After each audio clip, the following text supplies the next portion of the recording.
Now we are. Hello, Mr. Ryan Sprague. Did I pronounce that all right?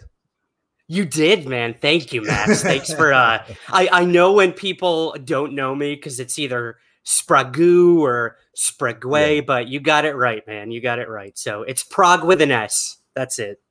Sprague. Sprague? Sprague, whichever you prefer, man. Sprague, Prague. Look, man, I'm so excited you were willing to be my guest today. I'm quite honored. I'm excited for this talk we're going to have because both of us were just listening to Vinnie Adams of Disclosure Team UK talking to Lou. And okay, so what is the first thing that comes into your mind after hearing the stuff they were talking about? All right. Well, first off, thank you for having me. It's my honor, man. So thank you again. So yeah, it's a great interview. I highly suggest people hop over there. Not right now because you're watching us, but definitely check it out in his archives at Disclosure Team. So a few things I thought were really interesting. We got an update on Lou's excursion, or what would you say, adventures with the Inspector General. And exactly what he was doing over there. And I will say, I was kind of blown away when he said that, yeah, we're not looking into my emails being deleted. We're looking into almost every file we had at the Pentagon on UFOs possibly being deleted. And oh, shit, I missed that. Dude, that broke my heart, if that's true. I mean, of course, they exist somewhere on some, drive or in the cloud or what have you. But the fact that they're going to such lengths, they're not gone. But the fact that they're even trying to do that, I don't know. I don't know what to make of it. So that was one of the bigger things I got from it. The other one was I know this trick a little bit.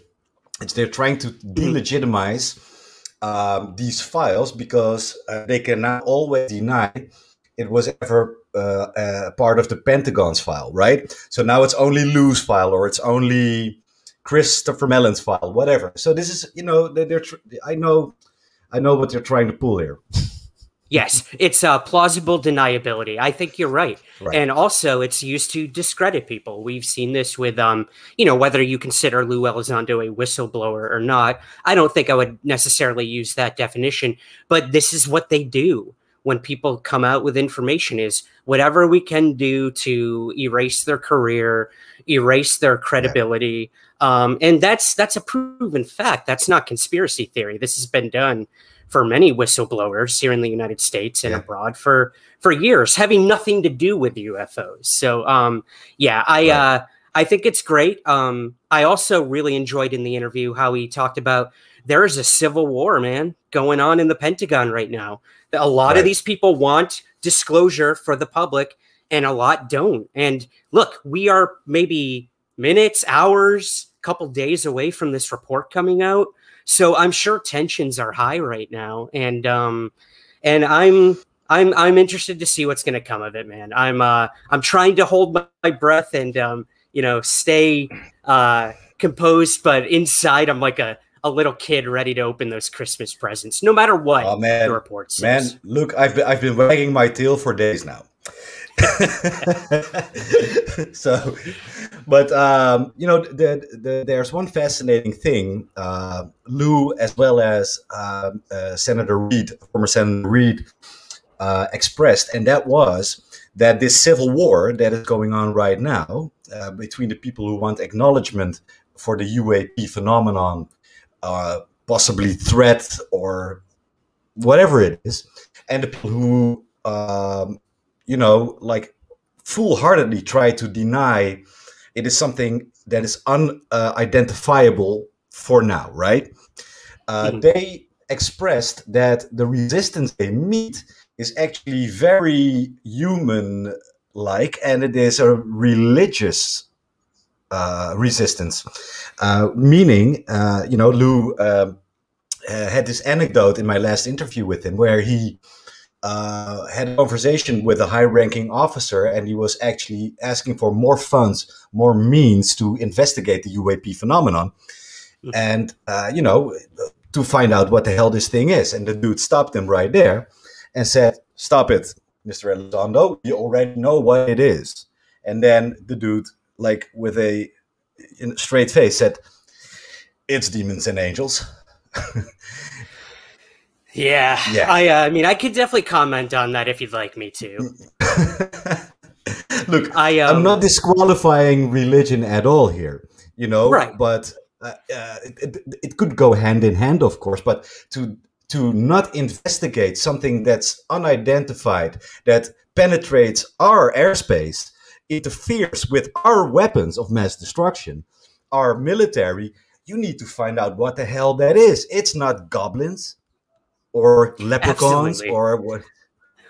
Well, here's the thing, Max, and I try to keep this in mind the more I do this whole UFO thing. Is I change my mind every day on what UFOs are, what they aren't. Lewis said it. Many people throughout the decades have said it. There's probably a million different explanations for what we consider UAP. And right. Yes, there is a faction within, whether it was ATIP or the Department of Defense or, these elite groups that we've been told have been looking into UFOs in the government. That Majestic 12. Majestic 12, you got the Collins elite, no matter, like, insert conspiratorial group here. There are factions that are quite religious and are, on the extreme side of that. And I had Leslie Kane on my show talking about that as well, that, like, there's documented proof that a lot of them believe we shouldn't be looking into this stuff because it either A, goes against their religious beliefs, or B, right. Like, don't prod the devil. Like, we don't want that to happen. But yeah, I think the biggest thing you bring up, the biggest fact is these UAP are a potential threat, no matter how you look at it. Right. No, they haven't blown up the world, but they've nudged us throughout the decades, turning off nuclear missiles, turning them on in some cases in Russia and Germany. Right. So look, and we don't know what we're dealing with. So of course our government's going to look at it as a potential threat, even though I personally don't think it is. I'm always going to remain open to that. Right. Yeah, I think the problem is why human beings, primitive as we are, perceive basically anything we don't know as a threat, is because whatever it is not communicating, right? Or maybe it is trying to communicate, but we haven't figured it out yet. So here's the problem. So, when you take the metaphor, say your son or your daughter is playing with matches and is about to, strike one off and light the house on fire. Of course, you take the matches from the kid, but you explain why you are taking the matches from the kid. You could hurt yourself. You could hurt, burn down the house we live in. We don't have any place to live anymore. So here's the problem. Yeah. And I think you bring up a good point that the potential threat isn't exactly, might not be the intention of the phenomena itself. They might not even know that they're, messing with our nukes or this or that, or they do. I think the intention of it is a whole other conversation from, is it a potential threat or not? So I think you're right. You give a kid matches and anything could happen.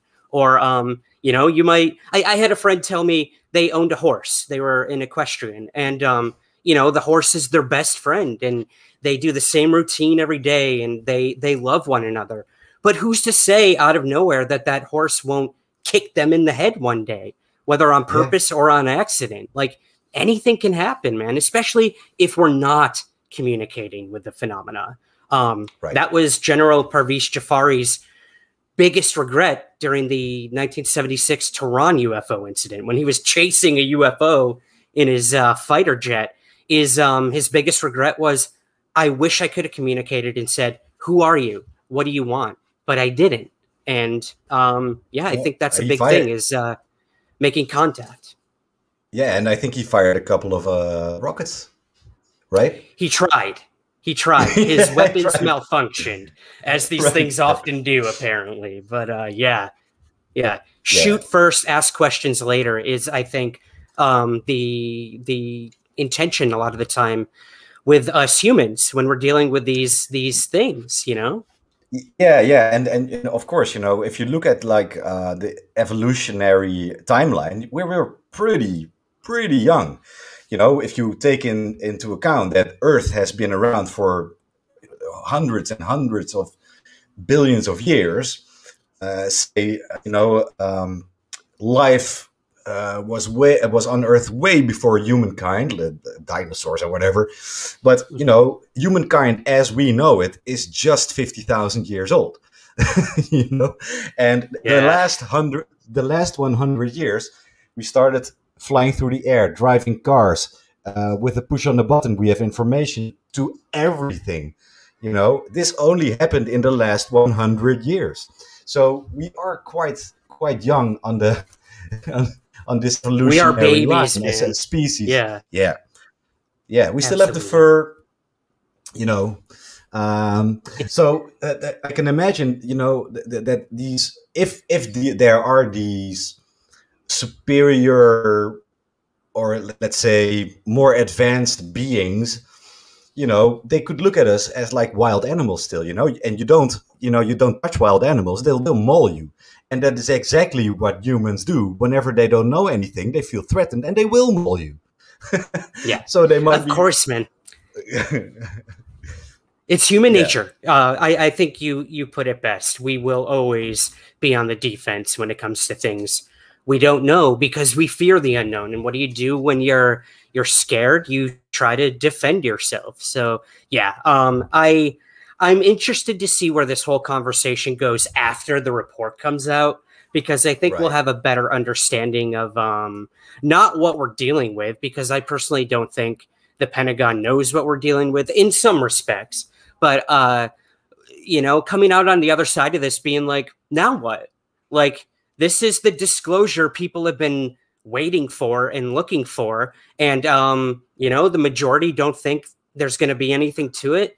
But there is that small percentage that thinks, you know, maybe this is it. They're going to tell us it's alien. And look, man, like, what if? Like, who's to say? I mean, I don't think that's going to happen. But what if it did? Well, the world would change overnight. Look, Brian Sprague. There was one thing that captivated me the last couple of weeks, and that was, of course, Barack Obama and Bill Clinton, right? Mm-hmm. So, is our connection okay? Maybe I should put in the landline. Am I dropping out? It's better right now. I've heard you perfectly. The video's been a little iffy, but hey, man, technology. We're on different continents. Right, hold on. I'm going to put in the cable because I'm on Wi-Fi Absolutely. now. Yeah, whatever you need to do. Yep. Just 1 second. 1 second. Cool.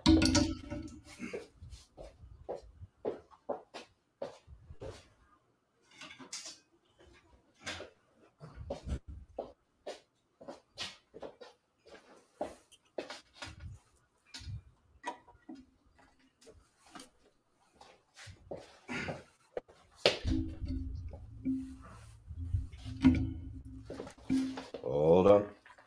Yeah, I'm back. Awesome. All right. So Barack Obama and Bill Clinton. Okay, so to me, it was just mind-blowing that out of the blue, Barack Obama disclosed to Reggie Watts of The Roots, you know, the house band of James Corden's talk show, you know, and I'm so happy Reggie, on the top of his mind, first question: are there UAPs? Did you ever look into that? Brilliant. But love it. What was just mind blowing to me was that Obama didn't flinch and answer the question immediately. He went, "Yep, know about it. You know, we've been looking at it for a while." So that was just mind blowing to me. But then Clinton stepped it up at Kelly and Ryan's and said,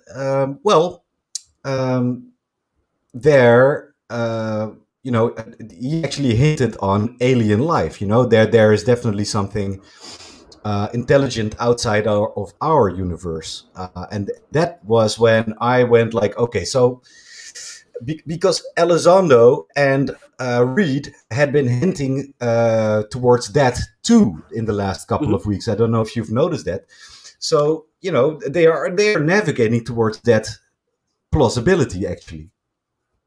Yes, I agree with you. I think there's been a push within the last few weeks, maybe month, of this narrative of we are dealing with something, not U.S. technology, probably not another foreign adversary, and that what it is something we don't know, is not from here. We've been hearing this from everyone ever since Fravor came out and said, I don't know what it is I saw up there, but I know it wasn't from here.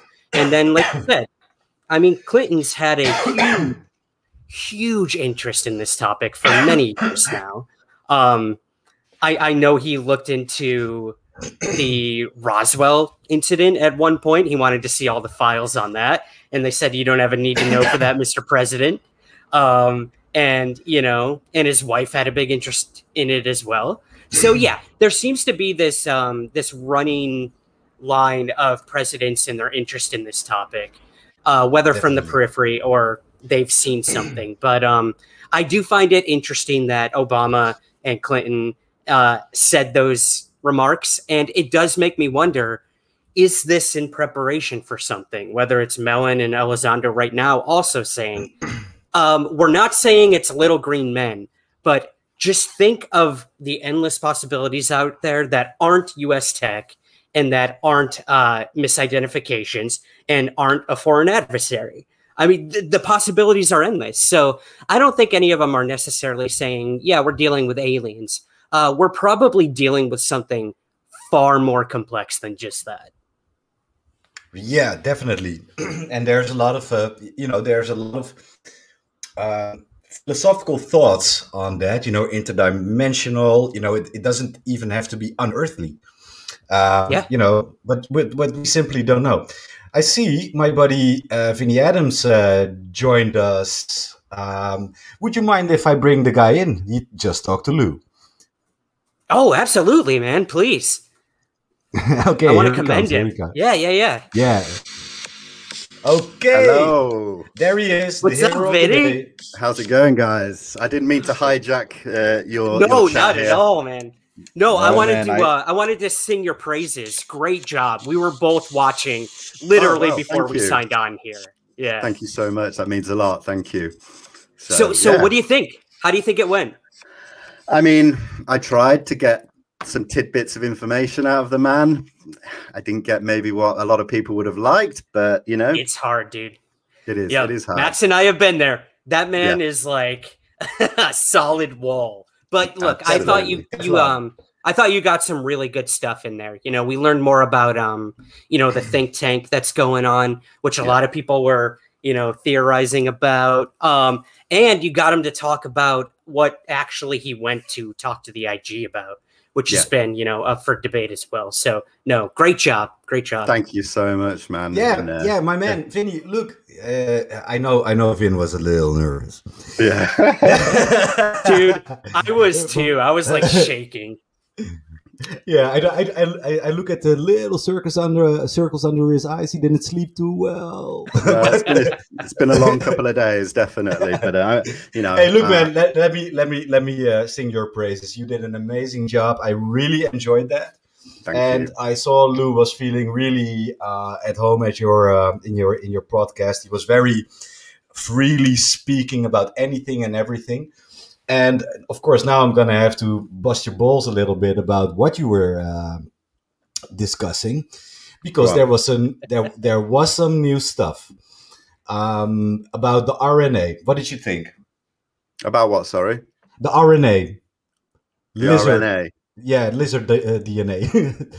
Oh yeah, no. I mean, any little pieces I'll take when it comes to that. It just makes me want to ask a million more questions, and they're all going to start coming into my head over the next day. And maybe I should have pushed him further and things like that. But I think that's probably natural, and at least he's willing to come back again. So I'll maybe get an opportunity for him to expand on some of those things. So I'm excited. Yeah. So listen, I'm not going to stay on for much longer. I'm going to go and jump on live with my Instagram colleagues. But thank you so much for letting me jump on and talk to you guys. Ryan, it's a pleasure to meet you. I'm a big fan. You too, Vinny. Hopefully we can talk in the future at some point. Max. Oh, dude, I'm there. Thank you. Max, we'll catch up in the next day or two. All right, buddy. Get some plans for something. Yeah, again, well done, my friend. Well done. Thank you. Go celebrate. Go celebrate. Yeah. Thanks, guys. Thank you so much. Enjoy the rest of your chat. He's going to have one of those red wines he has. It's probably yeah. Thank you, guys. See you later. All right. Cheers. Bye-bye. Oh, that was awesome, man. Yeah. I asked him, been there.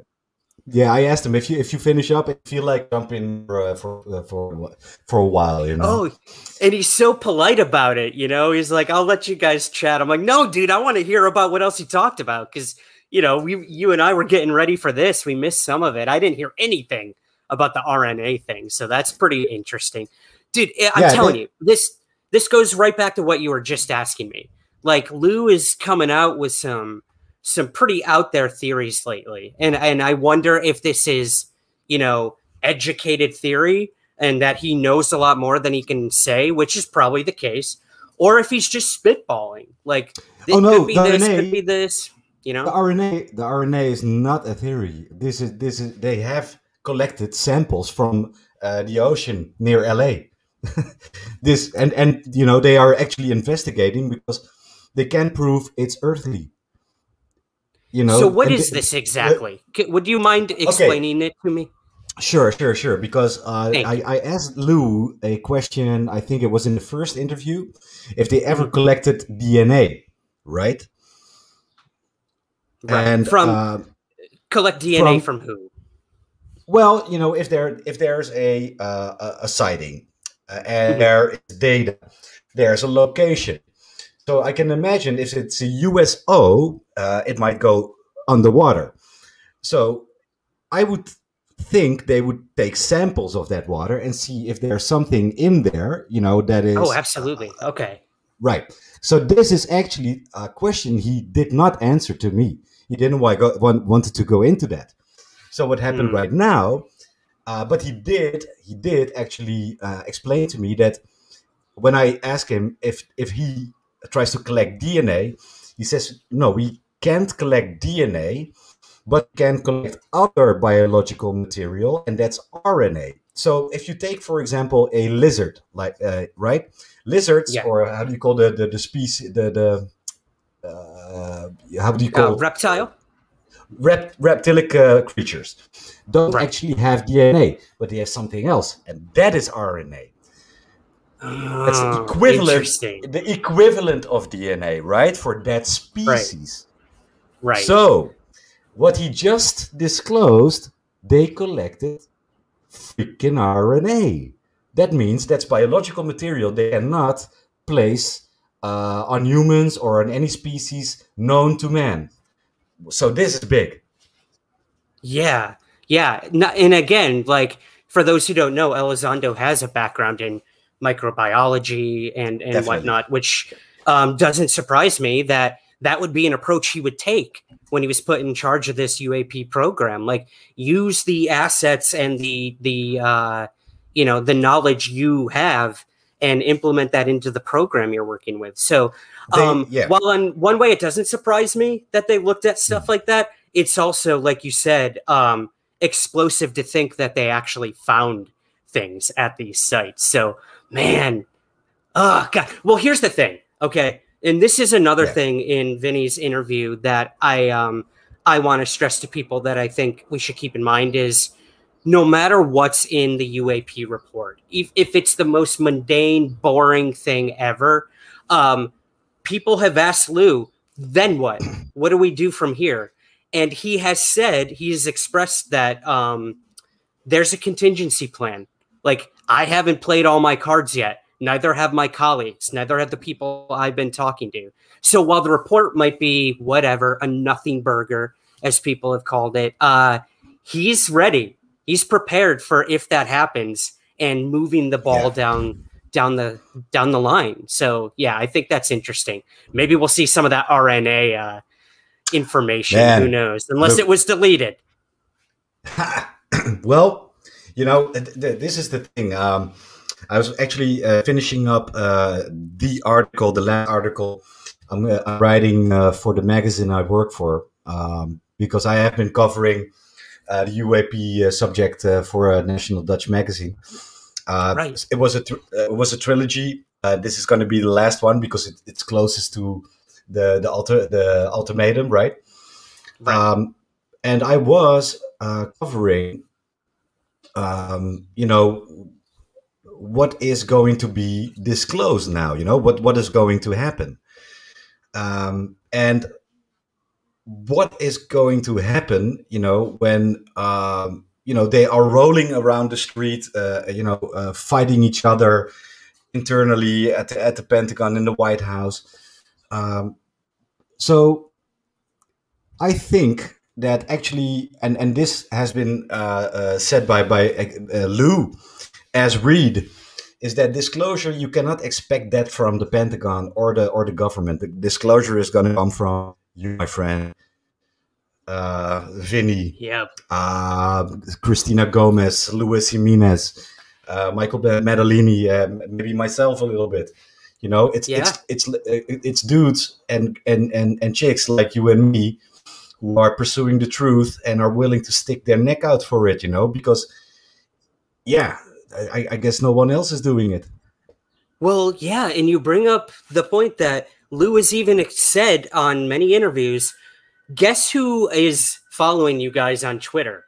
It's members of the UAP Task Force. It's members of the Department of Defense. All these sock puppet accounts that you see popping up. Did you get like 100 new followers recently? Yeah, a lot of them are in those programs, and they want to see what you're doing. They're mining you for information, not without your consent because you're putting it out there, but they're, everything is not as it seems. And look, man, hey, if we can help them out in trying to figure out what this stuff is, awesome. And I think the other big thing is, we have to stop focusing on the United States so much. Yeah, I know, like, we're in all the media right now. We got the Pentagon program. We're the most vocal about this topic right now. But we're one country. We're one little country that's experiencing these phenomena. So I think, what Lou has done is he has, put that olive branch out to even our adversaries, Russia, China, and been like, hey, let's get something going so we can figure this out together.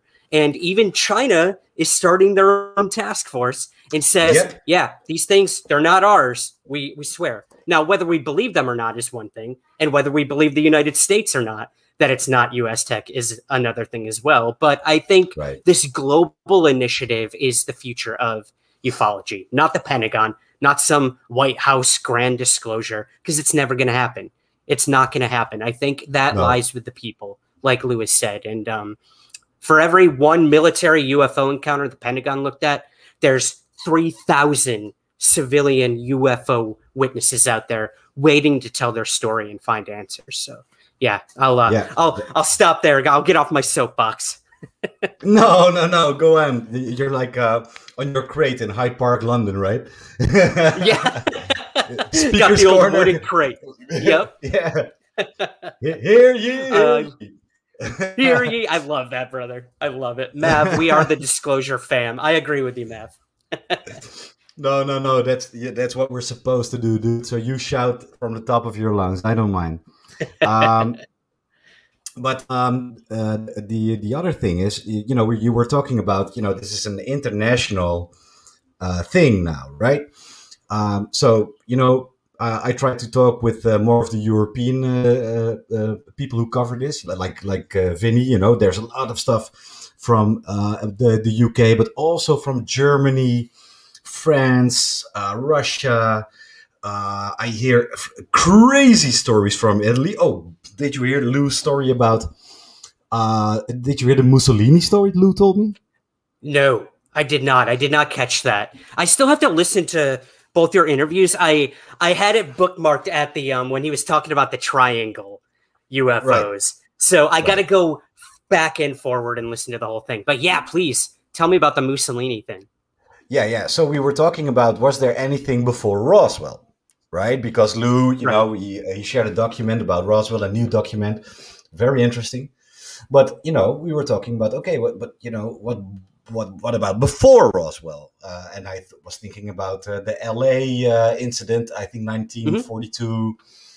But then he came with this astonishing case. That's my Astoria Queens doorbell ringing, man. You should know that well. That's like one of those Oldsmobile cars, right? Like the horn, yep. yeah. They're gonna get more aggressive as I don't answer it. So please ignore that, members of your audience. Yeah. So I'm gonna tell this story to you, but viewers, please fact check me on my on my stuff, because I might remember it wrong. But what I think Lou told me, there was this really interesting case that, the fascist leader, Benito Mussolini, who was an accomplice of the Nazis, Hitler, etc. They recovered a UFO, a UAP, and actually didn't know what the hell it was. And he actually gave it as a gift to the United States to investigate it. And all right. Look, if anyone else but Lou Elizondo told me this story, I wouldn't have bought it. But if Elizondo tells me this is a bona fide case, this happened. Look, so many people who saw that podcast dove into that, and they were coming up with information about it. So this is a thing. Oh, dude, for sure. I mean, we even know from people like Annie Jacobson, the investigative journalist who wrote what I consider the definitive book on Area 51. Right. The last few chapters of her book were, a lot of people believe, is very sensational and the ramblings of one crazy former employee of Area 51 or what have you. But I think there's some truth to it. And we've heard that, it is possible that that we did have something, and it wasn't us. It wasn't China. It wasn't France. It was Mussolini, or it was possibly the Germans. And it was like, hey, here you go. You go look at this. So I think there's probably some truth to it. Yeah, and it also takes me back to this Bob Lazar story, that he said that the UAP that was stored at Area 51 wasn't actually a crashed saucer, but it was an archaeological find. Yes, I recall that in Bob Lazar's autobiography, which that's a very pointed and specific thing to say. So if there is truth to that, I do wonder. And then it goes back to this whole idea that they've been here all along, man. Like, if it was an archaeological dig and this is what they got, like, when is it from? When did it happen? Were they here before us? All very fascinating theories that I think they're, we're just beginning to scratch the surface of. So yeah, I love this concept of, don't think about aliens in space. Think of a neighbor right next to us that we never knew was there. That really stuck with me and gave me chills and made like the doors fling wide open. So I'm like, yo, is there like an invisible dimension happening right next to me and I don't even know it? Antimatter, black matter, other dimension thing going on. And like sometimes when we see these UAP, that's a glitch. And we're piercing into that other home of our neighbors, or when our atomic bombs have been detonated. Did we somehow ripple through time and space and they saw what we were doing and they were like, that's not supposed to happen. Stop that. And that's why they come here and go over our nuclear sites and say, yo, look at what we can do. So stop what you're doing. You stay in your lane, we'll stay in ours, and everyone wins. I don't know. Right. I did see you frown a little bit when I mentioned Lazar's story. Can you explain to me a little bit? You did a little bit. I have no poker face, Max. I got to get better with my poker face. All right. So I was going to say, I have been a huge proponent of Bob Lazar since I was like a teenager. I thought it was the coolest story ever. I wanted it to be true. I wanted it all to be true. And look, I still believe that Bob Lazar experienced something extraordinary at a location out there. Can you hold on for 1 second? Yeah, of course, man. Eli, wat is er? Oké, ga maar, is goed. Ik kan alleen. Je moet alleen. Even stil, want ik ben aan het bellen. Je moet wel zelf je billen afvegen. I'm sorry. My son Don't be sorry, man. You got kids. Yeah, my son has it's to take getting late over there too. Yeah. Oh, okay. Yeah. So for the Dutch people, they're probably laughing now. I told him to wipe his own ass. I was wondering what you were saying. So, oh man. All right, man, the Dutchies are laughing already. Ja, lach maar. I love it. All right. So my thoughts on Bob Lazar. I believe he worked on something out at a undisclosed location in Nevada. I believe that it was highly advanced, and I believe that they had absolutely no idea how to reverse engineer it. Where I think my problems lie right now is, was it an alien craft? I just don't know. I can't say that. And I don't know if Bob Lazar knows that either. You know, I think maybe this was a story they gave him. They said, let's pick this guy's brain. Let's have him try to figure this shit out, but he probably won't be able to.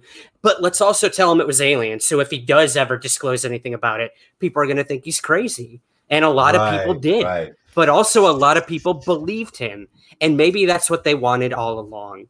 And maybe that's what we're experiencing now. You know, that they want us to think it's alien. They want us to think it's interdimensional.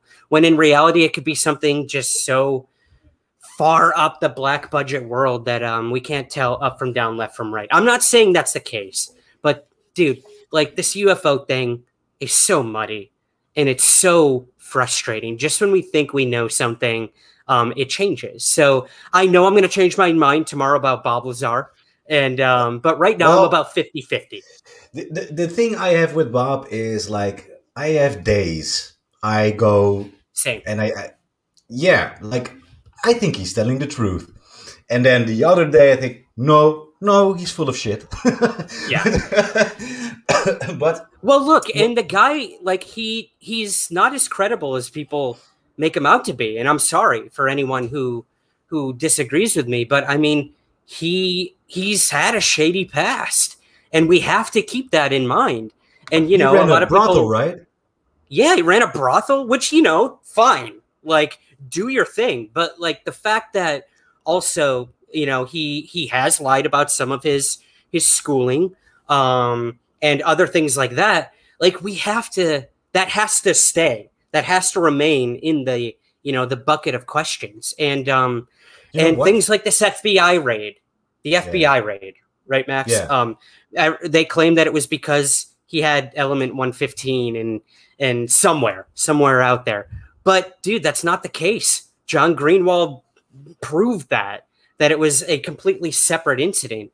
And, you know, it was kind of blown out of proportion that they're coming for him. They're coming for him. I don't think that was the case. I honestly don't. So, I don't know where I lie. I don't know. Yeah. Well, like the thing that when I heard he had a brothel, it's like, you know, McLovin having a brothel, you know, the kid from what's the movie called? Oh, I forget. I know what you're talking about. Yeah.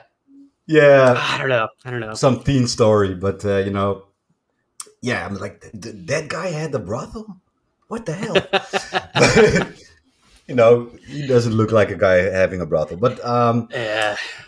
But anyhow, you know, Lazar, I watched this YouTube thing. I became friends with the guy, and he's a body language analyst, right? Yeah. And he analyzed Lazar at Rogan, and that was a very fascinating interview. Do you remember that interview with Jeremy Corbell, Lazar, and Rogan? Yes, on Rogan's podcast, right? Yeah. It was pretty good. And Lazar came, I think, to the most mainstream public he's ever been in front of with that interview. he came off pretty credible, in my opinion. But Yeah, yeah, to me- what did your friend say? Well, you know, he's a professional podcaster, and he has a YouTube channel. I gotta find his name somewhere, but his analysis was that Lazar was truthful, but Okay. there's a but for me. There was one thing, and you know, in my family, there's a lot of professional psychiatrists, people working in that area. Whenever a really tough question came, he was claiming to have this migraine that suddenly, you know, would pop up, and you know, then he would like look very, you know, so he was in a lot of pain, and you know, to me, that's deceitful. But then again, I'm not a professional. Wait, so he did that in the interview? Yeah, a couple of times. He claimed that he had a migraine. Yeah. Especially when they That's asked him. weird, man. Yeah, I Like, thought so. Like that's kind of like going into an interview and being like, you know, I'm not my best today, so sorry if I like trip over my words or if I forget something. Like, you don't do that. Like, you're yes, and maybe he had a migraine, that's fine, but like, be professional about it and don't use that as an excuse as to why you're not going to answer a certain question. He's very smart. Like his technical you know, dialogue and how he presents his physics is good, and I think shows that he definitely has a background in a lot of this stuff. But again, when you really push him, he either backtracks or he talks over the question. So yeah, that migraine thing really surprises me. I don't like that. I don't like that. No, I didn't like it either. I think Lewis, he's right at the top of the interview. It was the first thing he said. You know, come on, dude. That's a weird disclaimer, right? You know, it is. Tom DeLong didn't go on there being like, "Hey, I just smoked some weed," or "I just drank like a 40." Like, come on, man. Just be professional about it. Yeah, and by the way, Joe has a lot of weed and alcohol, probably some you know, some painkillers. So yeah, I think you know, I think he secretly gives it to all his guests before the interviews to make it more entertaining, especially like Elon Musk and who knows. That was epic. Yeah, that was epic, man. Maybe he gave Chris Mellon some mushrooms or something. Hold on, my friend. Ben je klaar? Ja. Heb je je billen afgeveegd? Ja. Weet je het zeker? Ja. Oké, kusje? Snel kusje. Kom. Zeg maar even hallo tegen de mensen. Hi, I'm Ryan. Dat is Ryan. Zeg maar even... Nee, nice to meet you, bud. Jij gaat wel naar bed. Now he wants to sit on my lap. Nee, naar bed. Kom op.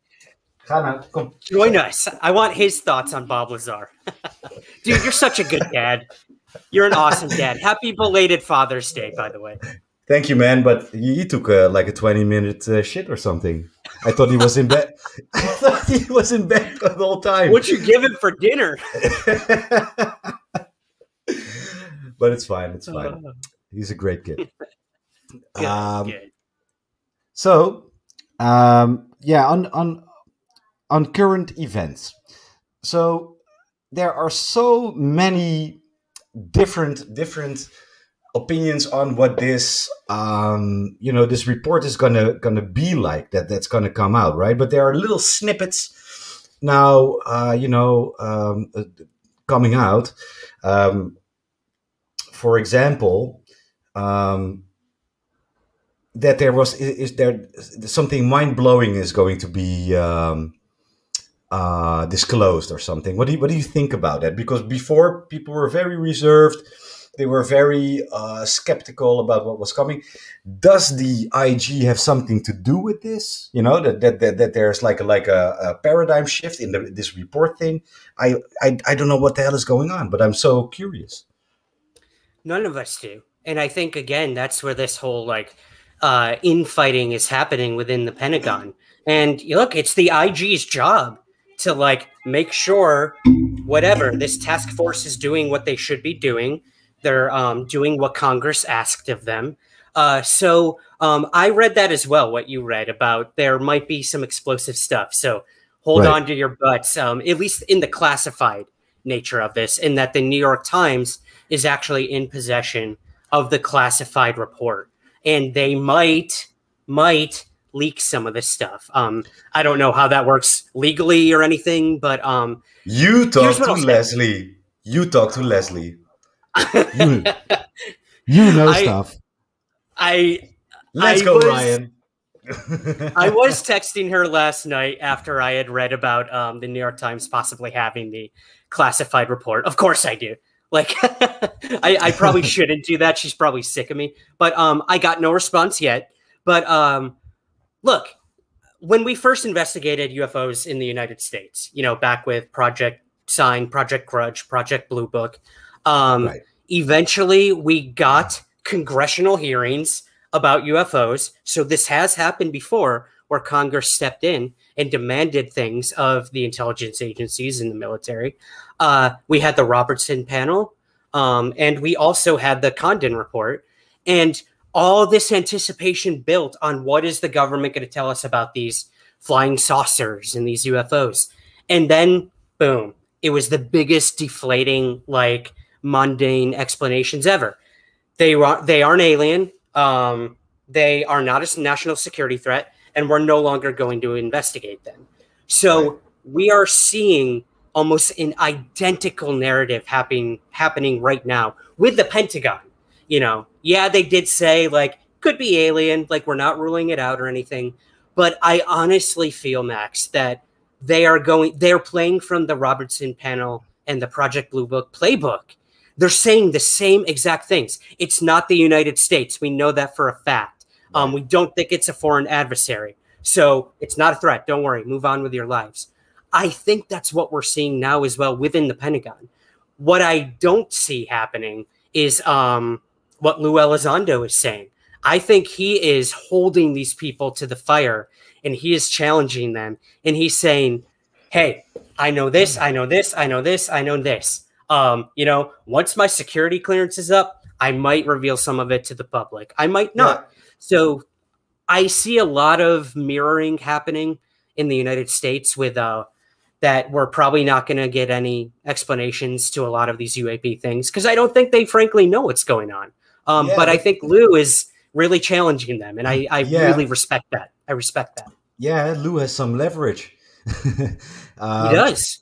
He has some leverage, and he has got some great backup. You know, very pretty much heavyweights from the United States politics and military, like Reid and Mellon and Rubio and those guys. But I do think this tactical game they're playing is very, very effective, right? So they release a little bit, something that is not compromising state security or anything else, but it is made by your armed forces, and it is very clear it is something we do not know. So now the Pentagon is forced to react to that, and they had to acknowledge it in the newspapers. And now Jeremy Corbell comes out with footage a month ago, and they had to do the same damn thing. And now Corbell comes out with data accompanying that footage. So they are actually cornering the government in a very effective way, using the media, using the New York Times. So something has to happen. You know, this is just a high-speed train picking up speed and moving towards this cliff. Actually, something's going to crash, and it has to, Max. And I think you're right. I think this, if you want to call it a truth embargo, someone like disclosure activist Stephen Bassett says, I think it's falling. I think whatever information they've tried to contain since Roswell, since possibly even before that, it's going to fall. Lies can only last so long. Like, the truth will out. I honestly believe that. So again, until these videos, Navy videos, were leaked, even before the New York Times, one of the videos, I believe the Tic Tac, was out there even before that. until that happened, apparently. Yeah, it was on like the above top secret forums or something like that. It was online. It was online. Yeah, it was online. Yeah. So, dude, like, we forced the Department of Defense to say, like, yes, those are official Navy videos. We're not exactly sure how you got them, but yes, they're real. And yes, they are unidentified objects. They would not just say that if they weren't forced to. So I think you're right. I think you're right. You know who officially leaked those, right? In 2017. Mellon, am I correct? It was Mellon. It was Mellon, yeah. Okay, yeah, that's what I believe. Yeah. So there you go, man. Again, like, you could say what you want about Christopher Mellon or Luis Elizondo. Some people think they're full of shit, or they're still working, you know, for intelligence, and this is all big disinformation campaign. But I have not seen that. I've spoken to both of these men. You have too, on several occasions. They seem very genuine in their curiosity, and also with getting the truth out. I firmly believe they want the public to know what's going on. Whether we like those answers or not, we deserve to know that. We pay these people to protect our nations. We pay these people to tell us what's going on, and they're not doing it. So yeah, and by the way, you know, the people like Lou Elizondo, Mellon, they compromise a lot by doing what they're doing, right? Absolutely. You see what is happening. You see what is happening to Lou. You know, they try to discredit his good name, right? They try to downplay his role within ATIP. You know, they try to, you know, they're Lazaring him. Which is hey, really maybe there is more truth to Lazar than I thought. right. But you know, Lou has better papers than Lazar because he has a track record. But that's true, very true. And he can grow facial hair. I don't think Bob Lazar can grow facial hair. I haven't seen it. No. He only can set up brothels. But the thing about people like Lou, you know, they try to come at him at every single angle imaginary. He had nothing to do with ATIP. Okay, so he did have something to do with ATIP, but his part was just a minor part. Okay, damn it, Harry Reid, just, you know, pull this official document out of his hat. We're not going to get away with that anymore. So what are we going to do now? You know, and now it's like, no, Elizondo is just coming out like this because he does this for financial reasons, you know, because he wants to make money off this Skyford and You know what? I am making money out of this. And you know why? Because I need to pay my bills so I can actually do this. Right. What the hell is... Dude, you know, thank you for bringing that up. First of all, there's no problem with making money in the UFO field. Many people do it. I do it too. Like, I need to pay my bills. And I offer bonus content to do that. My show has always been free. It always will be. But if you want more, like, help me out. But besides that, Lou isn't making any money. He doesn't get paid to be on CNN. He doesn't get paid to be on Fox. He doesn't get paid by you or me. He does this because he wants to educate the public on a topic that he looked into and that he thinks is extremely important, can benefit humanity, could be a threat, but overall could benefit humanity. And he thinks we deserve to know. I'll flat out say that. So I think that's great. But he's not making money. And this Skyford thing, it's a startup company. Like, what money are they making? They're not making money. Yeah, they're losing money. Any startup company doesn't make money till like 5 years after. So, yeah, anyone who says that, it's bullshit. It's complete bullshit. Yeah, and I tried to pay Lou, but not with money. I offered to give him 5 minutes of intense eye contact, but he refused. Does that offer still stand? I want that.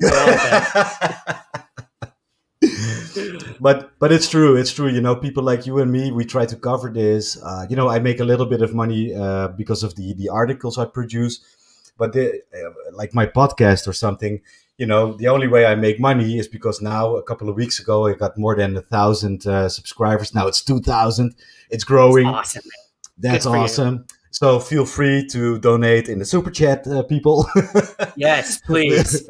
Please help Max out, guys. We don't do this, you know, we do this because we love it, but we also do it because we want to provide people with outlets like this that aren't Fox, that aren't CNN, that aren't mainstream media, you know, in Amsterdam. Like, it doesn't matter. Like, we're trying to tell people what's going on. And that's why Jeremy Corbell released those things with George Knapp. That's why they didn't give it to CNN or Fox, because then it becomes the possession and the narrative of the mainstream media, which trickles back to the government eventually.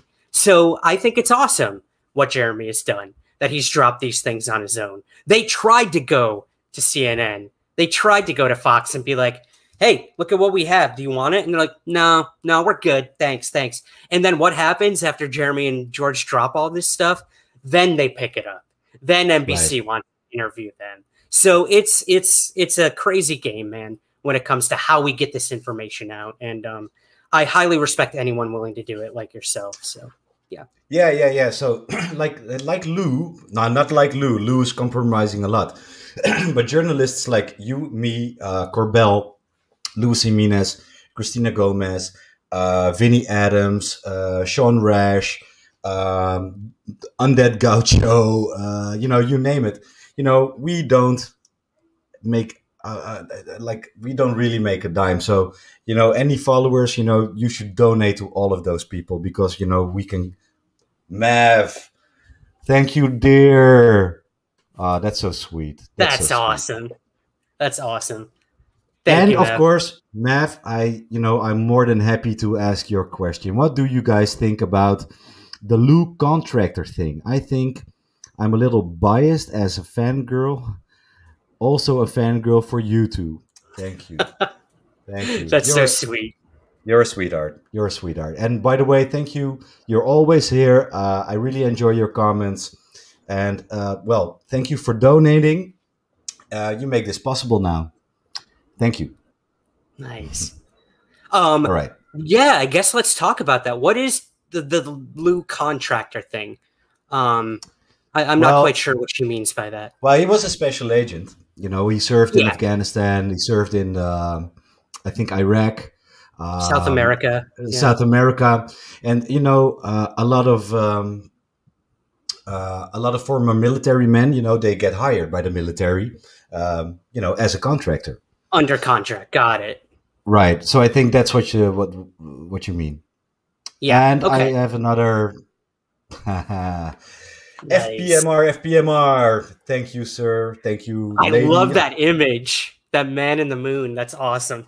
And that's like the 20s, the 20s. Yeah. 20s movie. That's like the 20s. Yeah. Well, I guess to kind of elaborate on Mav's thing, I think, of course, Lou probably did contract work in some form. And there's talk that even ATIP was part of, you know, that it was part of contracts with people outside of the government. And that's a way that you don't have to then report to Congress on what you're doing.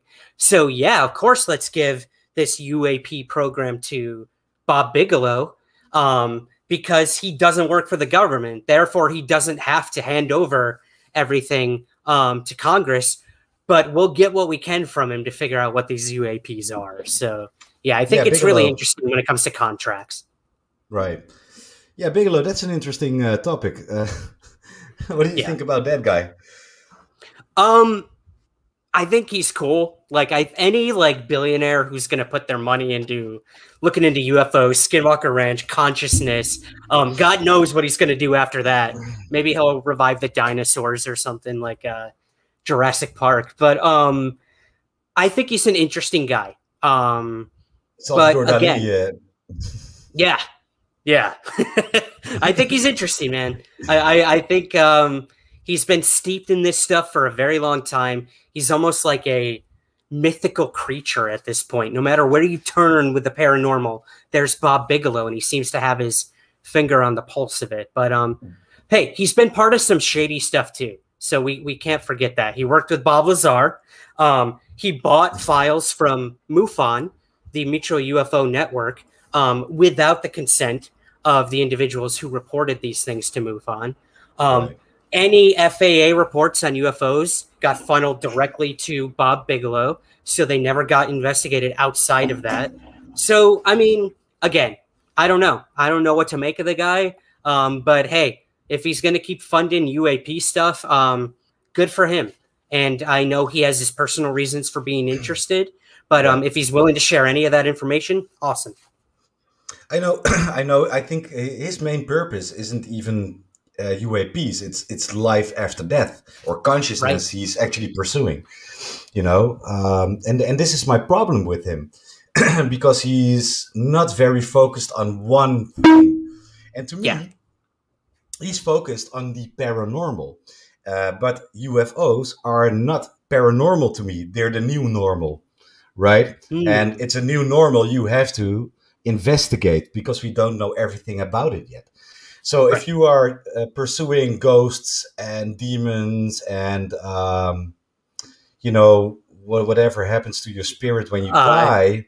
Werewolves, right? Yeah. Oh, did he chase that too? Apparently during the Skinwalker Ranch days. Yeah. Oh my Lord, this guy. That's a good point, though, man. I mean, he reminds me of Tom DeLong. Like they get like so tunnel vision on one thing, and then they move on. And we know this with Tom DeLong. You know, he started other mini projects before To the Stars Academy, and he got everyone excited. You know, he hired all these staff and people to be involved, and then it kind of fizzles. His interest fizzles in that, and he moves on to something else. And that's what we saw with To the Stars Academy. It was a big thing. They made amazing strides. They had very interesting people involved. And then now he's focusing on the entertainment aspect to all of it. So that reminds me a lot of Bigelow. The minute, like, you think he's going to find all the answers, he moves on to something else. Or he didn't find any answers and he didn't think it was worth pursuing still. I don't know which it is. It's probably a little of both. But yeah, I find striking similarities between DeLong and Bob Bigelow for sure. I'd love to have them two on an interview. Could you imagine? Oh my Lord. Yeah. That would be a great day. Yeah. Vinny will get him. I know he will. My man Vinny. Yeah. My cousin Vinny. I love the movie.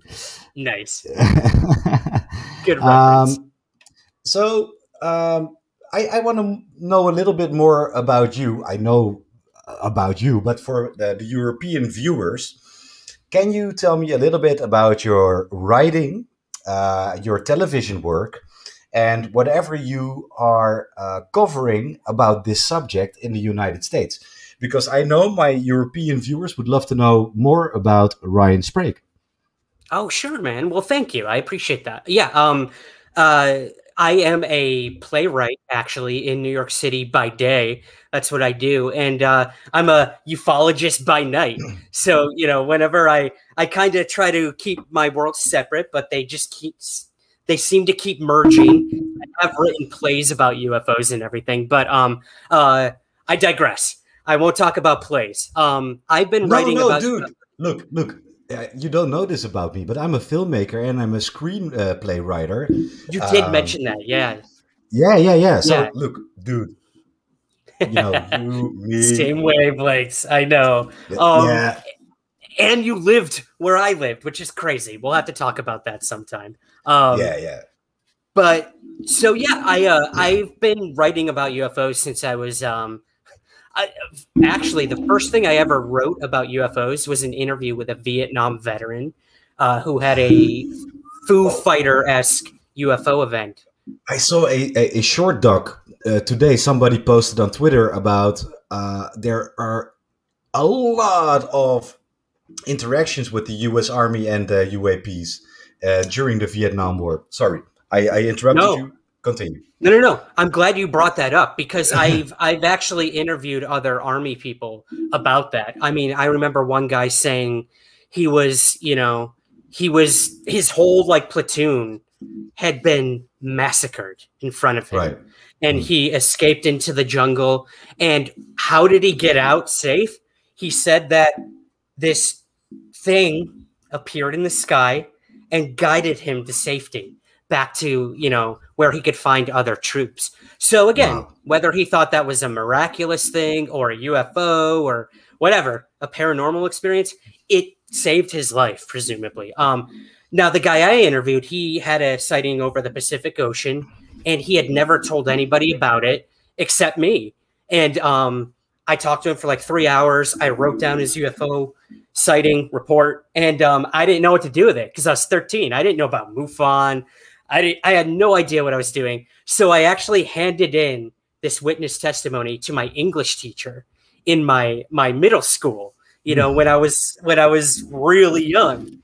And I got an A on the project. She loved it. And that was the first time I ever wrote about UFOs. Yeah. And then after that, it was a wild ride, man. I had my own UFO sighting of a triangular formation of lights with my father. Oh, dude, and yeah. What happened? Sure, what happened? I had my first. I had my first just a couple of weeks ago. So go. Oh, are you going to share it with us, or are you saving that? No, I shared it, but I'll share it with you again. Okay. I'll share mine if you share yours. So mine happened in 1995.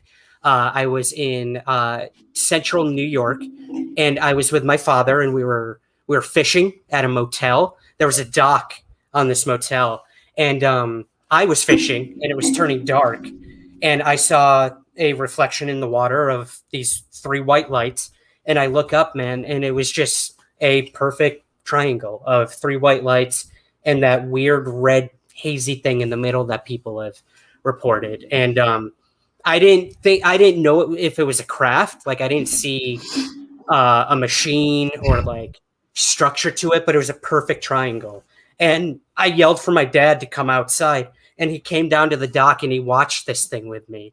And we watched as it went over the water, the St. Lawrence River, and headed towards Canada. Canada was actually right on the other side of this river. And whatever it was, it disappeared over in Canada. So I don't know what it was. My dad didn't know what it was, but it terrified me. I knew it wasn't a plane.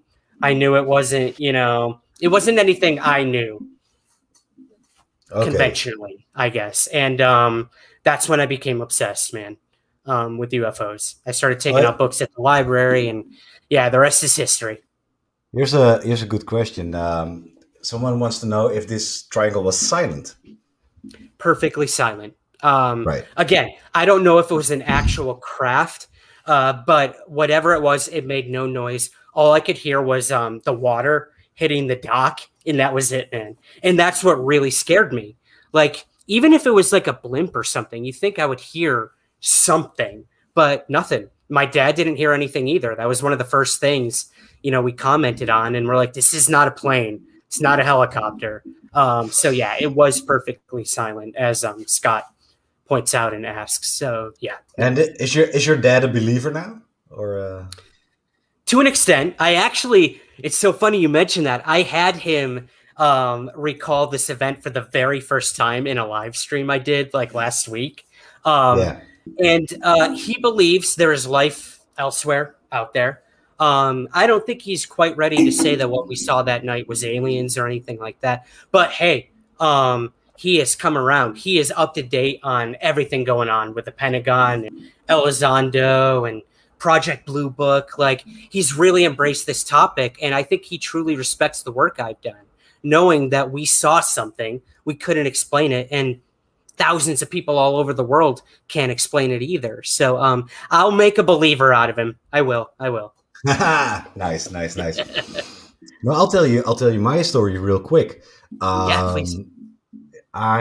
Look, dude, this last month has been the craziest month of my life, maybe, on all kinds of levels, but I can't go into detail on everything. My son is here. But, fair enough.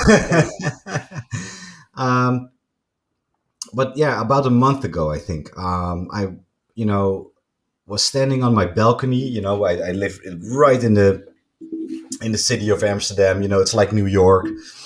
It's very urban. So when you have a bad habit, which I developed a little bit because of the lockdown and COVID, I couldn't go to the gym, to the bar, to the restaurant. So I started smoking again. Okay. I'm an idiot. Right. Dude, it is what it is. Whatever's going to get you through this pandemic, like, do it. That's what I tell people. Yeah, but I'm getting this Al Pacino, James Earl Jones kind of a voice, so I might make some money out of it. Anyways. At least, hey, Max, at least you don't get mistaken for a woman on the phone like I do at a constant rate. Man. No, man, I can hear you. It happens. It happens. No. Trust me. No, and I'm okay with that. I'm comfortable with that. But anyways, I'm sorry to interrupt. I'll send you a pack of cigarettes.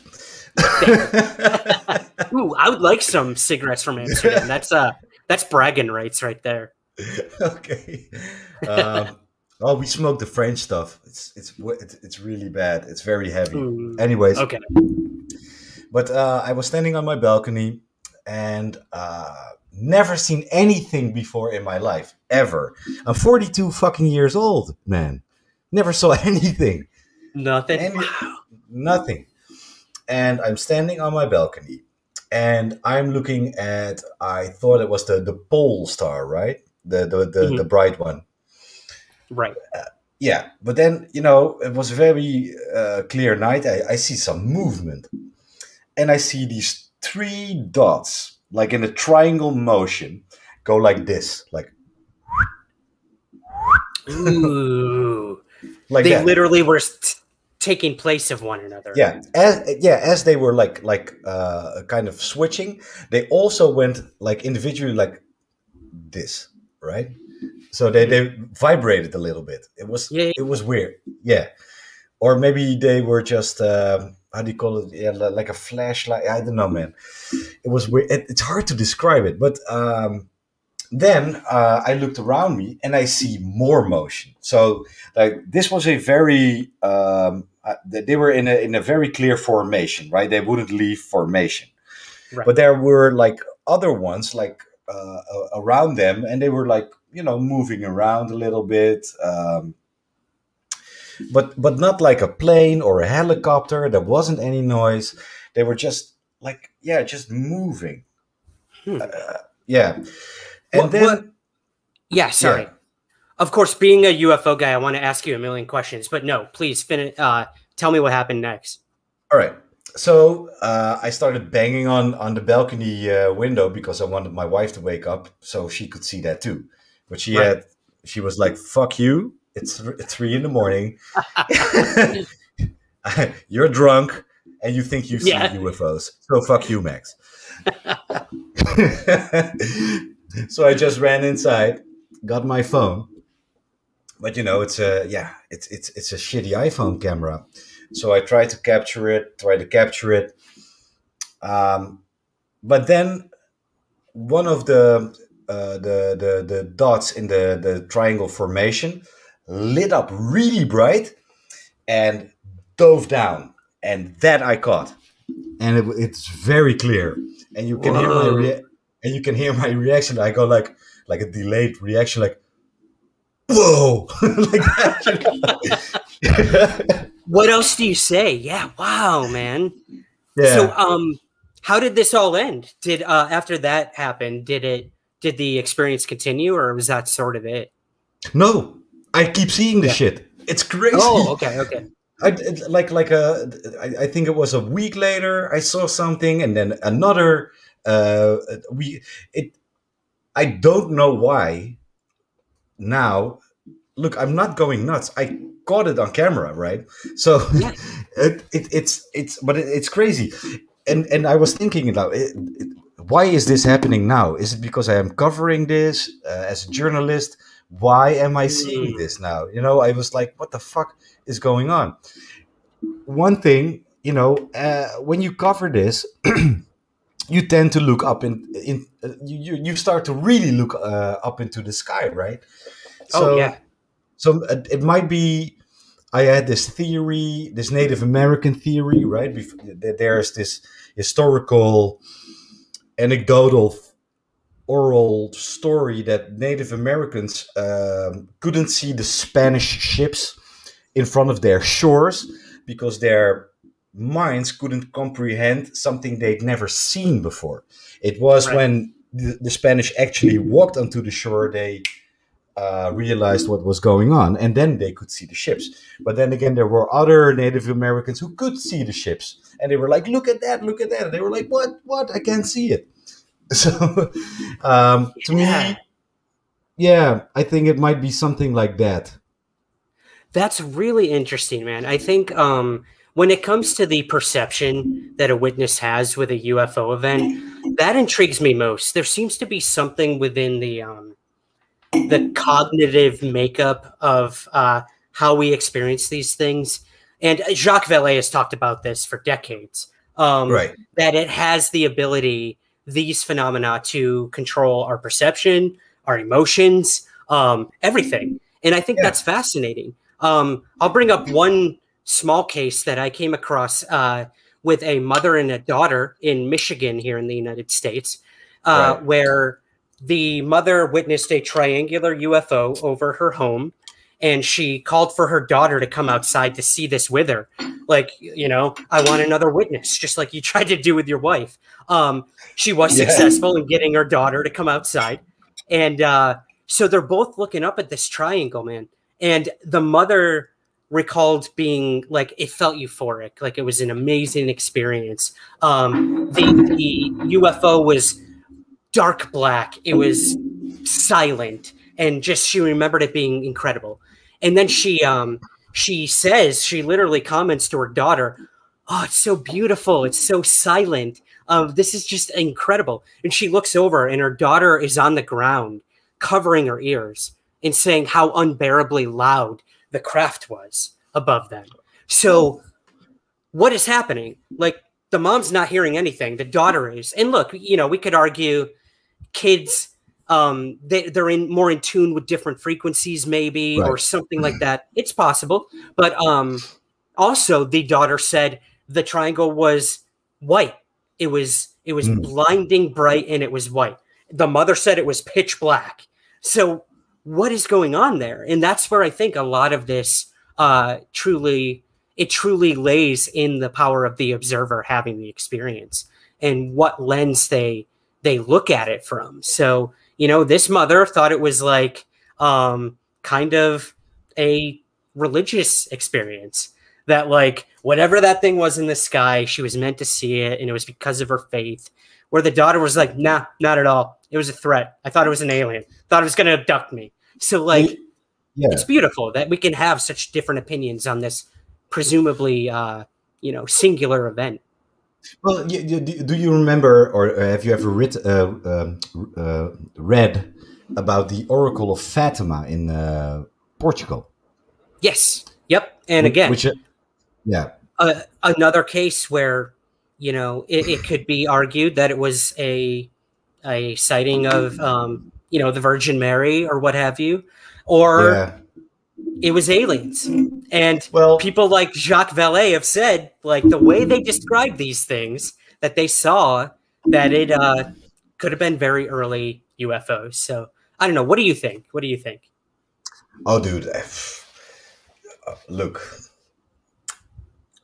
I'd like to believe it was UAPs. I'm not a religious person. By the way, Virgin Mary, I'm also Jewish. So that defeats that purpose, yeah. But again, man, that's your perception. Like, that's the faith you were brought up in, where you didn't have that, you know? Just like the Native Americans didn't have ships, so they didn't know what they were looking at. Like, maybe if you were back then during the Fatima experience, like, you would have had a completely different experience from the person right next to you. Who knows? Look, Jesus Christ is one of my people, right? So, yeah. We're like this. Me and Jesus are bros. Yeah. I'm related to that guy. You know, I think he sang on my cousin's bar mitzvah. No, I think he had too many beers that night, Max. At the bar mitzvah. He had the guy from Nazareth again. Damn it. Yep. No. But I do think because it's not that long ago, the Fatima thing like that. But was it like 100 years ago or something? Yeah. Yeah. I don't know the exact date. You'll have to forgive me. I know it was a long time ago in a galaxy far, far away. But I know in ufology, a lot of people, are quite convinced it was a UAP or some sort of a sighting. Yeah. And, because of the people, being oblivious to UAPs and whatever, had the natural human reflex and make it something magical or something religious. And, it was an oracle. Yeah. Well, and language has so much to do with it, man. Like, the people back then, they didn't have the term UFO. They didn't have the term flying saucer. They didn't, maybe some of them thought there was life elsewhere out there. But at the end of the day, what did they know? They were religious people where this happened. So, of course, something they can't describe in words, they're going to see as presumably a miracle. So until we bring our modern day baggage into it of we know what UFOs are now, or we pretend to know what they are, that event was a UFO. Who's to really say? So yeah, I think language and interpretation has so much to do with this, man. Definitely. Your alien is my demon. Your UFO is whatever. My interdimensional little go-kart. I don't know. Yeah, it's all relative. It's all relative, I really believe that. It's all in the eye of the beholder, and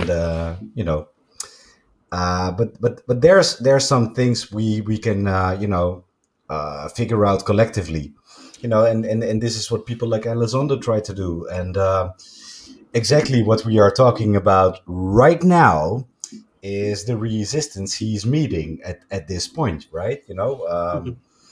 It's the classical human reflex that anything unexplainable has to be explained by the magical. It's like a psychological term. It's magical thinking, right? Mm-hmm. Unfortunately, that includes religion, but I don't want to offend anyone. I don't disqualify religion because I'm kind of spiritual myself in my own way. But people tend to try to explain things in a very primitive way, and usually, look, in the old days, whenever a woman could make a math equation, she was a witch, right? It's impossible. It's impossible. Oh, you have a brain? Oh, let's burn you, right? Yeah. That's a good point. Yeah. So, no. I can't put it any more succinctly than you did.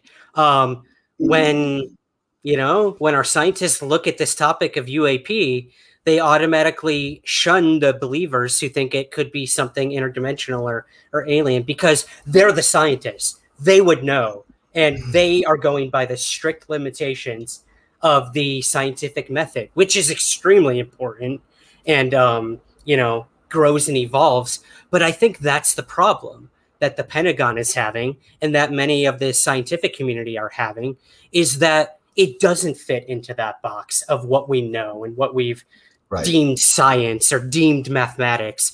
And then you have people like Avi Loeb shaking it up and being like, I'm a mainstream scientist, and I think Oumuamua could have possibly been from an interstellar object that had some sort of intelligence to it. And thank God for people like him still asking those questions, because if he doesn't, who's going to? We're never going to get anywhere if we stay in this one-track lane of it doesn't fit our physics. It doesn't fit anything that we know here on this planet.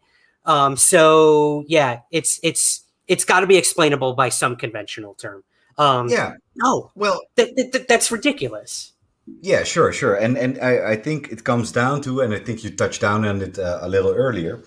It's, I think, the existential fear of change, that whatever we knew was fact and reality could radically be different tomorrow if this turns out to be something, if this turns out to be true, because it will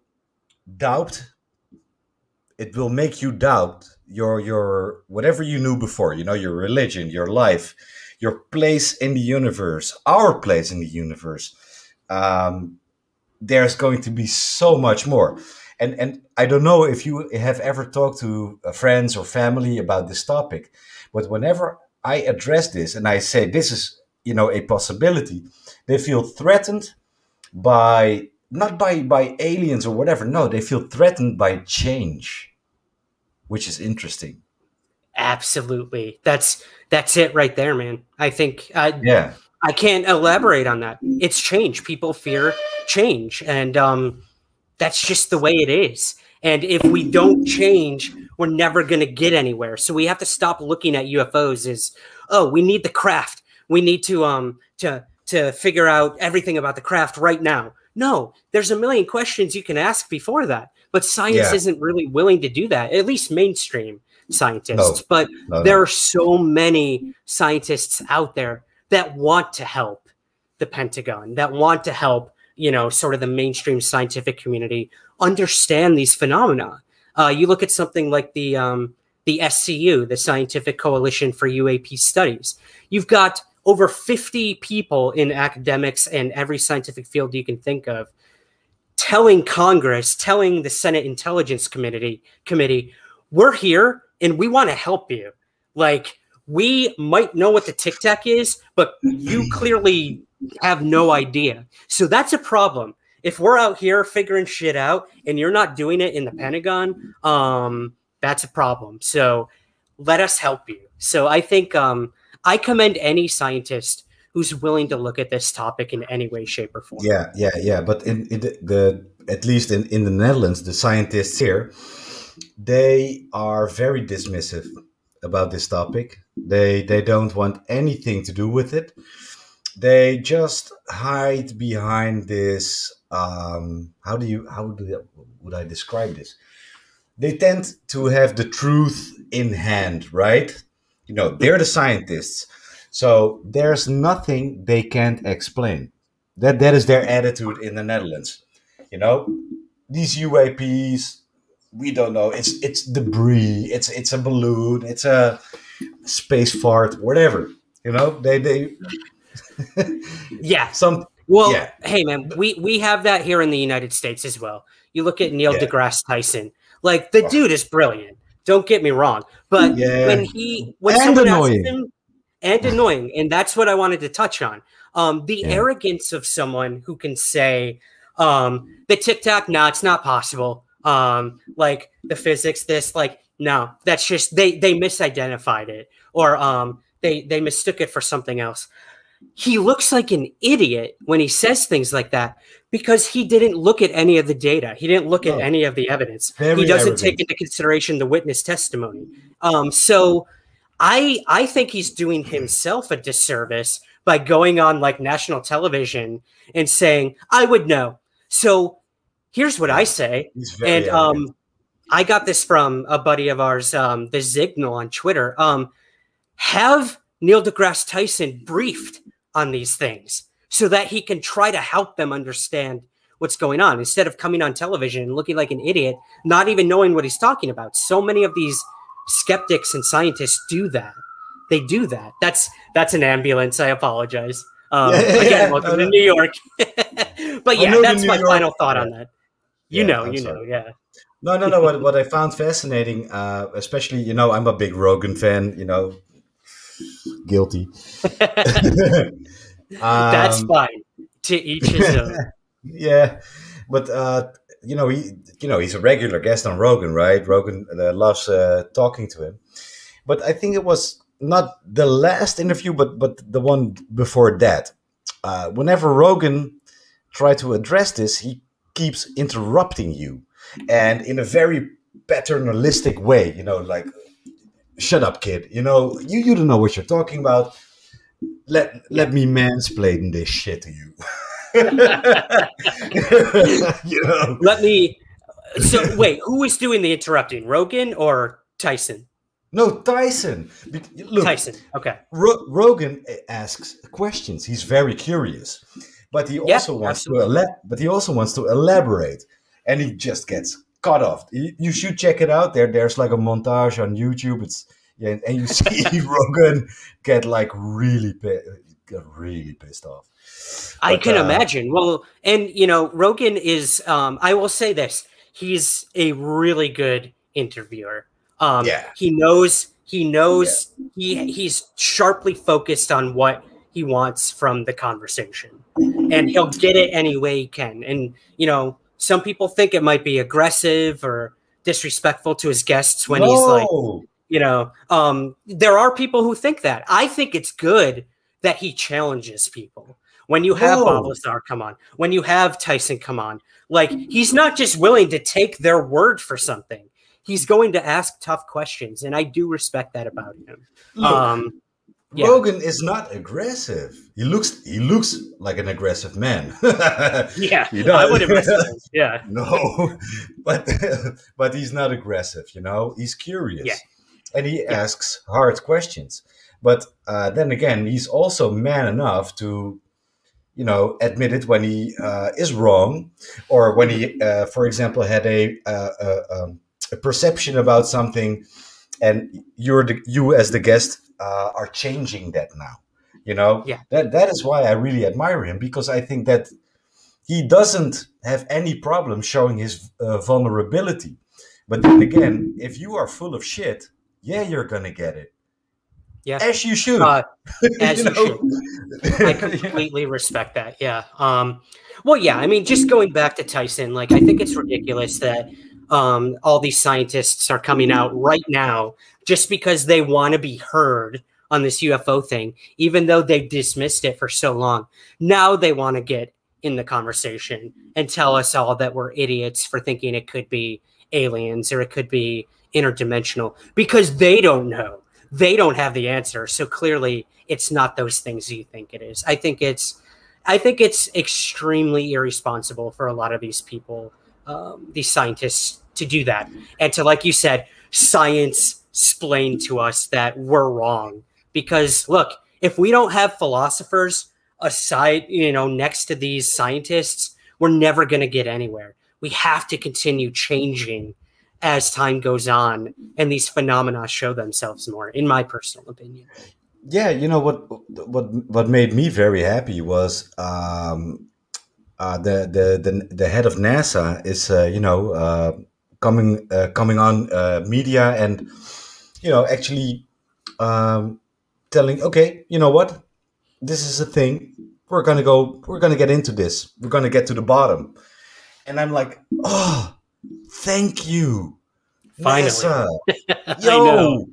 The people you would think would have been interested since the start in this topic. But hey, NASA has always sort of been behind in many respects because of the lack of funding that they get. So we can't really fault them for kind of being a step behind a lot of other of these like independent companies like SpaceX and everything, who are like leaps and bounds going past NASA. And it's because you've got a billionaire funding these projects, not the government, who doesn't see a purpose in continuing to explore. But then again, like Elon, not a big believer.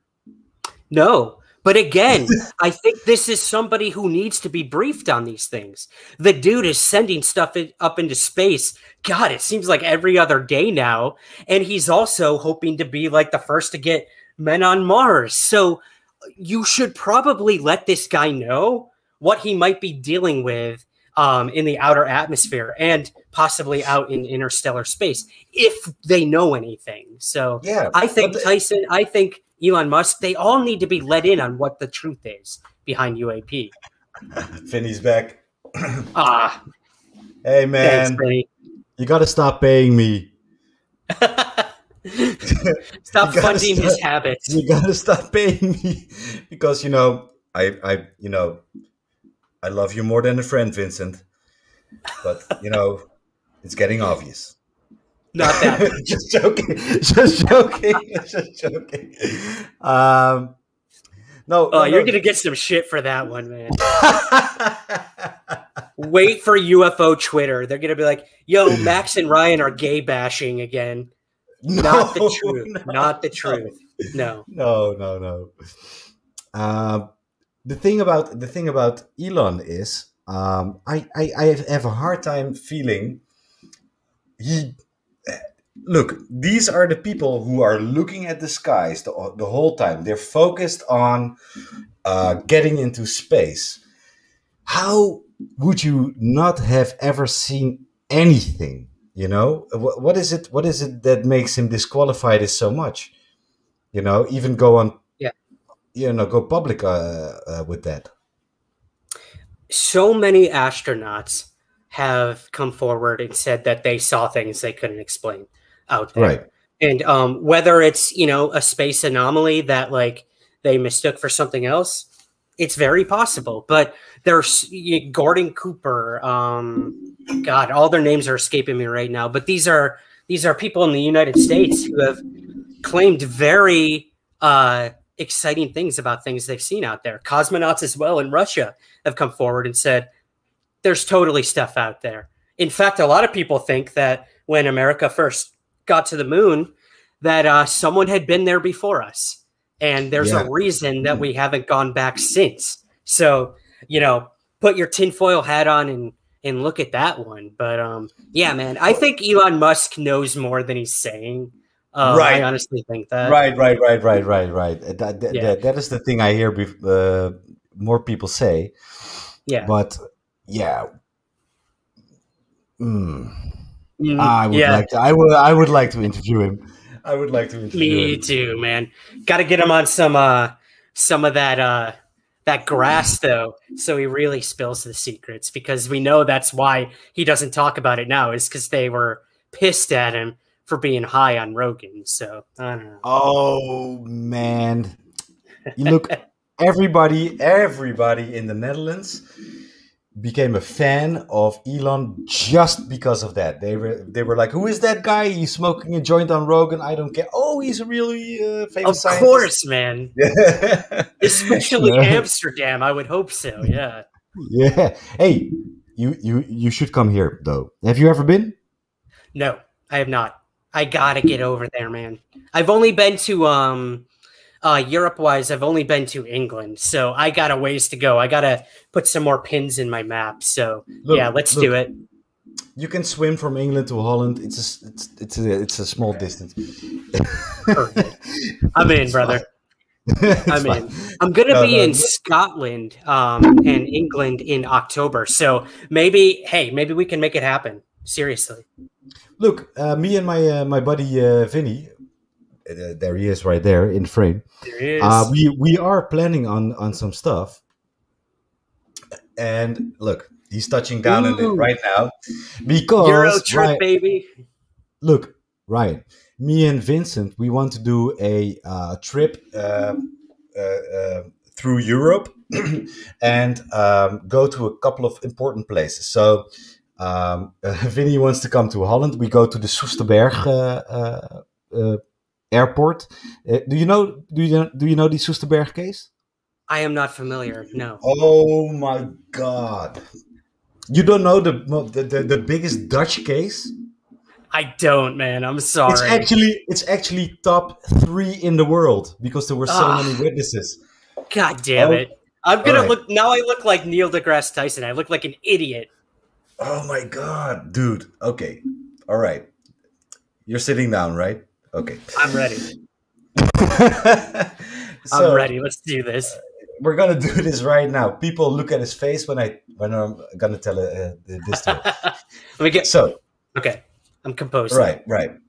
So we're talking Cold War area, right? 1979. The Americans have a secret air base in the Netherlands, in center of the Netherlands, and it's actually a shared base with the Dutch military and the American military. Officially, the Americans did not have nuclear weapons in the Netherlands. but actually they have on, I think, 2 or 3 locations. Yes, I'm quite familiar with Rendlesham being one of them. Look, that it's good that you're saying that, because that was like 1 year later. But okay, hold on. So this base is called New Amsterdam. The Americans have nukes over there. Actually, a big Dutch newspaper disclosed they actually had that, because everybody keeps denying it. The Dutch military, the government, the Americans. But a big Dutch newspaper found like bona fide proof they had and still have nuclear weapons in the Netherlands. And maybe not Soesterberg anymore, but definitely Volkel. Okay. So anyways, I'm not going to elaborate on that anymore. 1979, Soesterberg, New Amsterdam Air Base. 12 Dutch military men who were guarding the airfield were witnesses to a triangle UAP the size of the runway, and we're talking 40 meters, hovering above their heads, not making noise, lighting up, and it's pitch black there. I've been to that place. It's in the middle of a nature area, like a forest. Okay. Lighting up the whole airport like it's a summer day, right? You can read a book like that. Shoots off a beam and then takes off like a bullet fired. Not just these military men, 12 military men were witness to that, but also civilians in the area. And there is an account of a lady who was a teenage girl back then, riding her horse through the woods a couple of hours before the incident, or a couple of hours after, I'm not sure. And actually chasing that thing. Oh my God. Yeah. I gotta do a big shout out to my friends from Holland who actually really covered this case. Alex Gifjoen and Bram Rosa. They also run the Dutch UFO hotline. Awesome.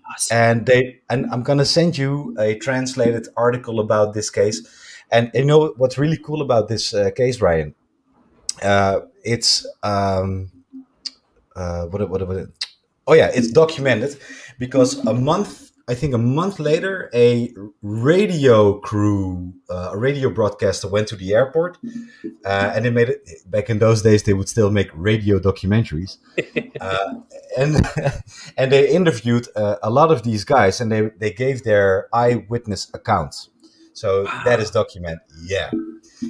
Also, my friend Bram Rosa interviewed the girl who was riding the horse at the time. Like, really? Yeah. She, he followed her with the camera. She's telling her thing. Bram actually interviewed a couple of the military men who are still alive. Some of them now are in denial. I think one of them actually, and the rest, they don't want to be bothered because they got a lot of grief after. They actually went onto the radio documentary, and they were being ridiculed by the whole country. Yeah. But we're talking about 12 men, 12 military trained, educated men, and civilians. Yeah. Right, Max. Do you know, were the 12 military, were they all Dutch or were they Americans with those? No, they were all. No, they were all Dutch. They were security. Okay, and because I always wonder, because you hear with like the Rendlesham event, you had the Royal Air Force and you had the American Air Force as well, and it was just the Americans that like experienced that to an extent. No, so I always. Yeah, okay. Because I always wonder, America seems to have, they're always part of these military bases where these UFO events occur. So I'm always curious if like it's US tech that they're testing in, on the Dutch base or the England base or in Australia, on that Australian documentary recently. Right. we heard about, people saw the triangle, and they're pretty sure now that they know that it was top secret U.S. technology that these people saw. But they still grilled the hell out of these witnesses and, told them like, yeah, you didn't see that, don't say anything, blah, blah, blah. So I always wonder why America always seems to be a part of these events in other countries and military bases. Yeah, well, they did have nuclear weapons. There's that. There is that. Yeah. Yeah. And these Dutch military dudes were just in charge of security.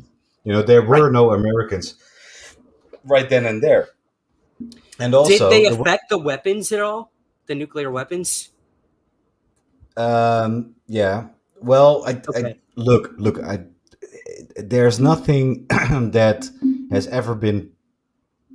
Yeah, the eyewitnesses, what they saw, it was the thing shot a beam down, right? The beam, okay, yeah. Yeah, into the silos, into the I think it was Minuteman rockets or something.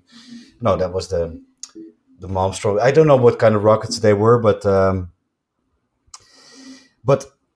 nobody really knows if these things were, destroyed or made unusable. Nobody really knows. Doesn't matter, to be honest. It doesn't matter. There was a craft over the base that shouldn't have been there. That's, that's the problem. And also, to this day, officially, the Americans don't have nuclear weapons over here. So, yeah, I'll believe that when I see it. No, they do. Everybody knows. Yeah. Look, there were mass protests at that same airbase in the 80s. People like ban the bomb, go take your bullshit back home. Damn hippies. I know, man. Yeah. But no, this was a huge case. But wow, I got to look into that. Please, if you wouldn't mind sending me the translated article. My stupid American mind can read the dumbed down American version. No, it's not. Look. I'm telling you the dumbed down Max version. You get to read the real article. Sweet. I really want to look into that, man. Thank you for sharing that. Yeah, but Ryan, I'm very serious about it. This might be one of the most important cases there is, because there were so many witnesses, right, to this event, and the triangle thing. It happened at that time a lot. Rendlesham was just a year later, right? It's just, and it was also a nuclear place, but in the UK, really close. The French had their encounters, right? Yeah, the Belgians, close. The Belgians. Look, in the early 90s, it was only 10 years later, the Belgians actually chased one of those through the Belgian airspace, but also the Dutch airspace, because look, we are neighboring countries, right? Right. So at any time, either the Belgians have two F-16s ready whenever there's a threat in the air or something has to be investigated, or the Dutch. We exchange that. We protect each other. So at any given time, if there's something in the air, and we catch a lot of Russian shit, they come over all the time and they try to fuck shit up. But anyways, so there's always two F-16s now to I think F-35s or something. But back in the day, F-16s would go up whenever there's something they can't identify. And like the Belgians, they saw like this UAP activity in the early 90s a lot. And, at some point they decided to, send two of the F-16s. The thing went into Dutch airspace. They chased it. And I think it was the Belgian Air Force commander who actually went on to television with the story. Well, De Brouwer, right? Wilfred De Brouwer, exactly. Okay. It's now coming back to me. Yeah. Dude, for him to do that, that's huge. That's huge. Yeah. 1,000 miles per hour, they said that craft went. Yeah. So De Brouwer went on to television and then was ridiculed by everyone, up until this day. So, these events, they happen here. They have been happening a lot. I know some German cases. There are some Italian cases. There's a lot of French cases. Like, I think it was Tim McMillan who said you should get into these drones over French nuclear bases. The last, I think it was in 2015 or 2016. Probably UAPs. There's a lot of stuff going on here too. So it's not just the Americans. Don't worry about it. We have our shit here. We do have our shit here. You do. And so does every other country and continent. Like this westernization of the UFO topic or narrative in the United States, I think it needs to change. And I think, hey, if we're going to be the example to embrace the topic, get our government involved and look into it, cool. But then let's hand the torch over to everyone else. And I think that's, again, what Elizondo is trying to do, is to get other countries involved and look at the amazing cases happening outside of the United States. So, well, and also, if the whole world, dude, is investigating this, the United States no longer holds the keys to the answers, which I think is extremely good, in my opinion. In my opinion. Why? Well, I feel quite safe when Americans protect us. Oh, me too. No, I have no doubt about that. I guess what I'm trying to say is, when you have the whole world working together on trying to solve this UAP problem, you no longer have just the narrative or intentions of the United States and what they tell us it is. We can now open it up to the entire world's scientific community or world governments. Sure, but from a European narrative, we didn't forget the Second World War and the First World War. You guys came to our aid a couple of times. That's a good point. Yeah, I'll give you that. And I don't mind. You're welcome. Thank you, sir. Because I had so much to do with that. Yeah. No. Maybe your grandfather, great grandfather. I thought you'd appreciate this, by the way. Oh, thank you. Yeah. We got our own UAPs flying by during this conversation. Hey, Ryan, we've been talking for almost 2 hours. It doesn't feel like that, but yeah. Hey, what are your next endeavors? What can we expect from you? What are we going to see? And by the way, follow this guy, subscribe, buy his books, look at his shows. I love this interview. I love him. He's my lover now. Yeah. So long, Vinny. Nice try, brother. Dude, no, I knew the minute we started corresponding that you were definitely a soul brother. Not only have we lived in the same places, but we both dedicate so much time and effort to this UAP thing. So, no, thank you. Everything I do a weekly podcast. I write articles over at the Debrief, so you can check those out. Got a big one coming out hopefully soon about some of these craft. And I should mention Mysteries Decoded, this television show I'm on. We have a new season premiering this summer in August on the CW. And I did some pretty crazy investigations this season for the show. So hopefully people can check that out. But other than that, man, I'm working on a new book. My current book is available on Amazon. It's just called Somewhere in the Skies. Somewhere in the Skies. Yeah, I'm gonna put that in the feed. I'm gonna put that in the YouTube information. Look, guys, follow him. He's on the money. He's on it, and I really enjoy your, whenever you're on the Luis Jimenez, the big. I always have a problem saying the name. The Big Phone Home. Oh, the unidentified celebrity review. There we go. Thank you. Yeah, It's getting late. It's getting late over here. I know. And I might be slightly drunk too. As you should. I've got to go prepare for my own live stream, so I haven't been drinking, imbibing any alcohol with you. I'm sorry, but no, dude, thank you. This has been a true honor. Hey, I know there's endless topics we could discuss, so we'll have to do it again. I know. And by the way, Ryan, you are anytime. I would love to have you back on the show. Thank you, brother. I truly appreciate that. And the tables are going to turn. You're going to be on my show next, so we'll have to. Oh, you're on, man.